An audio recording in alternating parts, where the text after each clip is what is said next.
throws some people because I'm loud and I'm crass and they're like American, for sure. But I'm not, I'm Canadian. We like Canadians, that's good. Can you guys tell the difference between our accents? No, I know. Ours has less gunfire in the background, so don't worry, I'm not going to shoot you. I love it over here. I think one of my favorite things about living over here is that you all love to walk your children on leads. That is a beautiful thing to me. Whenever I see a woman and she's like holding a lead behind a car, I'm like, is this a stay-at-home mom or a dog walker? Like, what is happening? And she's like, fuck, Caspian, and she grabs it. I'm like, oh, there's a chubby ginger shit on the other side. For sure. One of the things like I'm not so keen about, you love stabbing people here. Knife crime is something about. Did you know 4 people were stabbed in London last night? 4 people. Yeah, and my mom is so worried about, she's so worried like I'm gonna be stabbed by someone or date somebody who like stabs people because I make bad choices with my life all the time.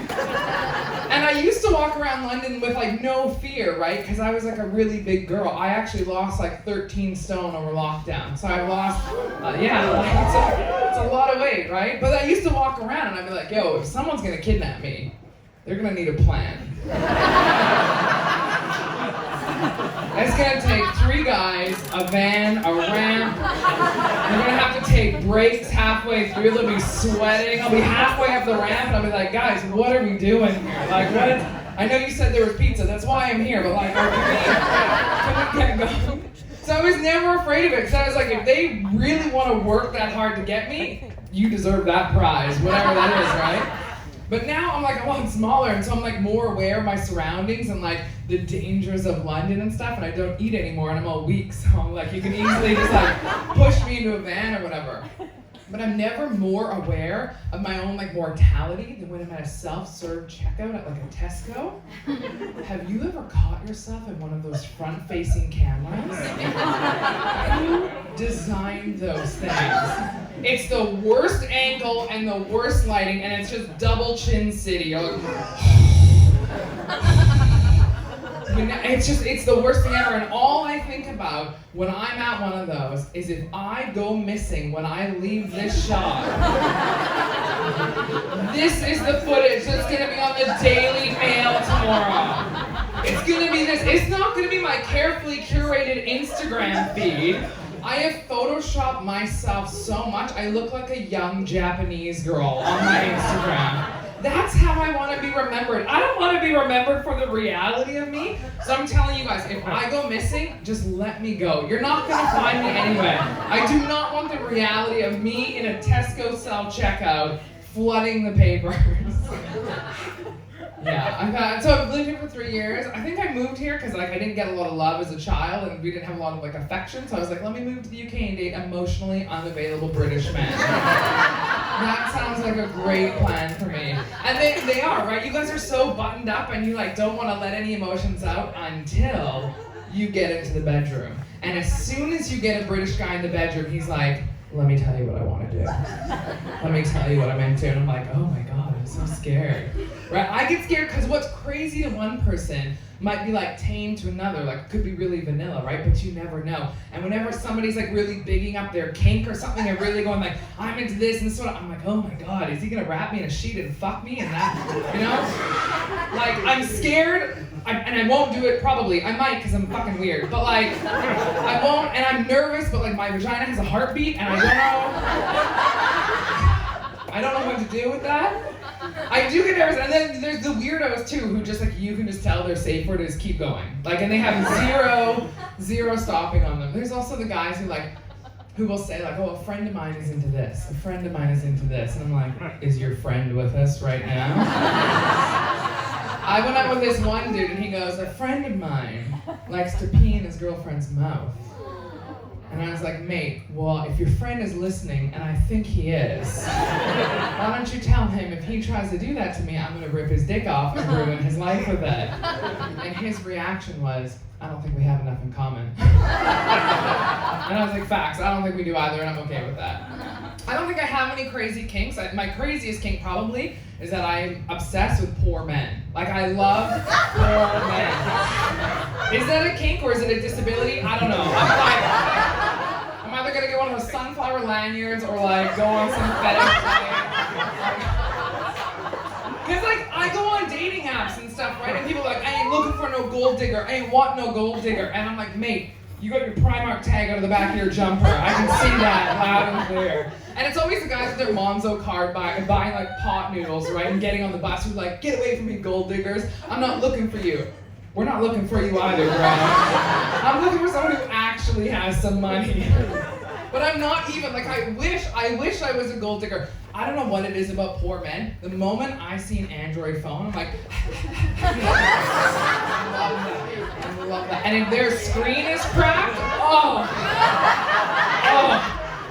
we are raw dogging for sure.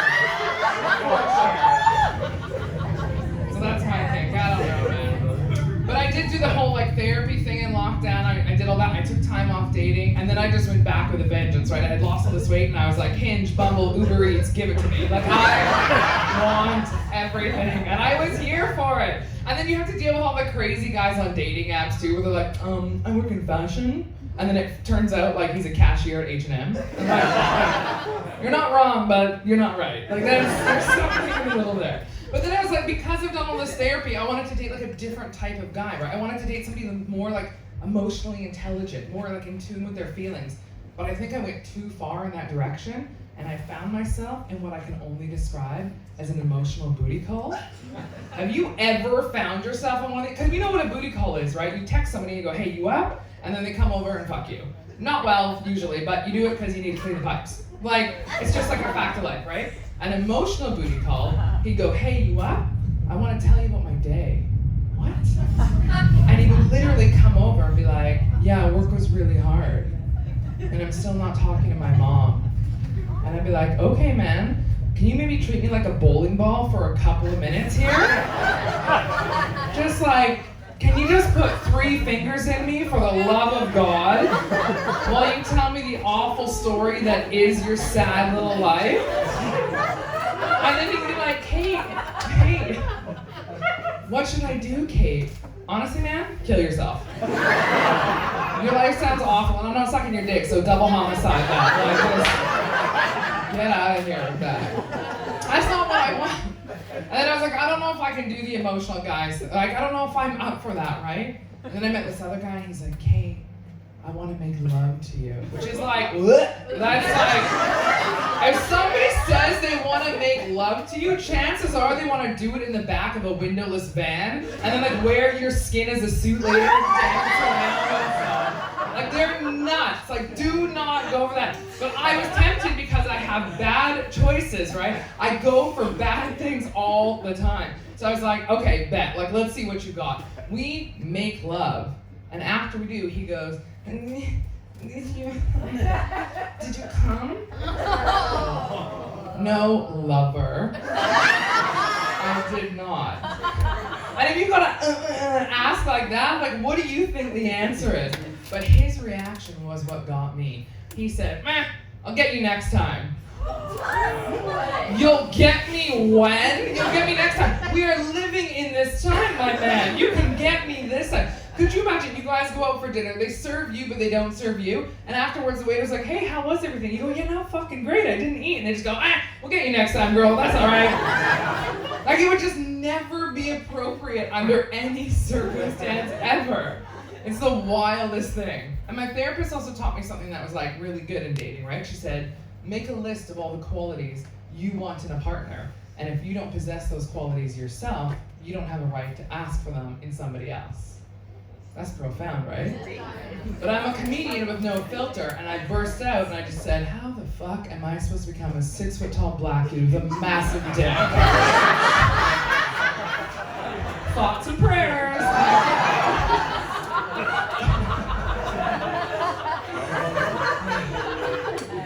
Dating is wild, man. Dating here is wild, especially British men hate wearing condoms. That's a neat thing. Like, no man is like, yes, condom time. But like, British men hate wearing condoms. And then they just treat their dicks like little French people when you finally like get them to put one on. They don't even roll it down. They put it atop like a little beret. And I'm like, oh, no.